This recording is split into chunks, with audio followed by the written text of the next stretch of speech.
In this lesson, we're going to start working with the tones, and in this case, I'm going to start with balancing the tones between shadows and highlights. To do this, I'm going to do very selective masks for myself to make sure that the range of the highlights and shadows is exactly as I wanted. First of all, I'm going to create two color balance layers. First one will be for shadows, and the other we can just copy Ctrl or Command and J for highlights.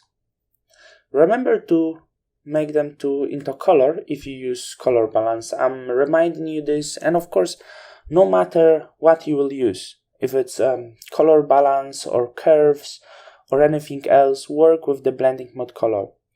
So to do my coloring on my adjustment layers, no matter which one you're using, I'm going to set the range of the shadows and highlights. And I'm going to do this through color range, which is very good, according to my opinion, of course. For studio images, you can get a very selective range, and as you can see, I'm going quite wide with this. I want to have quite one wide range of the highlights to not make shadows really too strong. So around that, I can see quite smooth transitions. So I would go with this. I'm going to hit OK. So that will be for shadows. So I'm going to invert this. And also I'm going to copy this. So Command or Control and hit, and apply inverted mask into the highlights. What I will do with the shadows, it's very easy to predict. Like, we can have a look at the image, and for shadows we can see that the colors that are dominating the image are blue. So I'm going to shadows and I'm going to increase the range of the blue.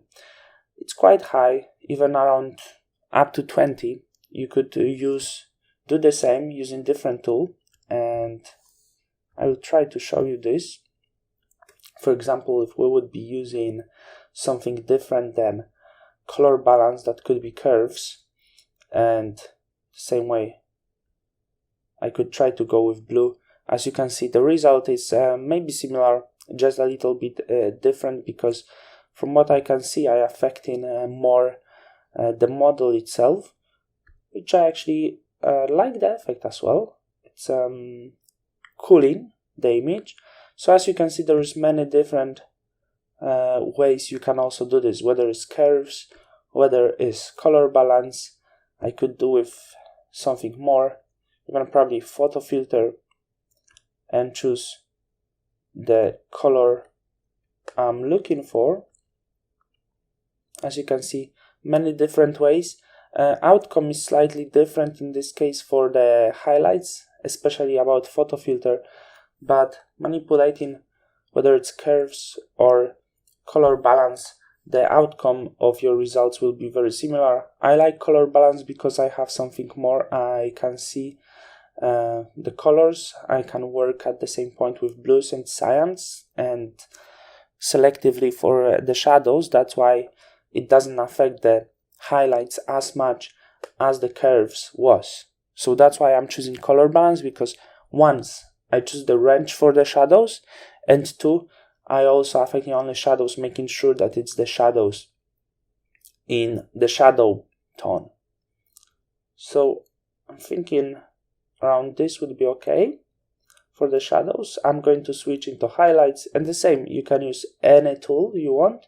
And for the highlights, I'm going to bring up some of the yellows for the highlights. I'm not going to go with reds because it will give me not really nice result, as well as the cyans. I don't want it because it will give me sort of green light on the floor. So I would prefer to work with highlights in maybe a little bit different way. Let's put this to the group, and I'm going to call this as a tones. So simple, very simple grading over here, very simple adjustment layer, and the outcome is quite serious. We had a little gray.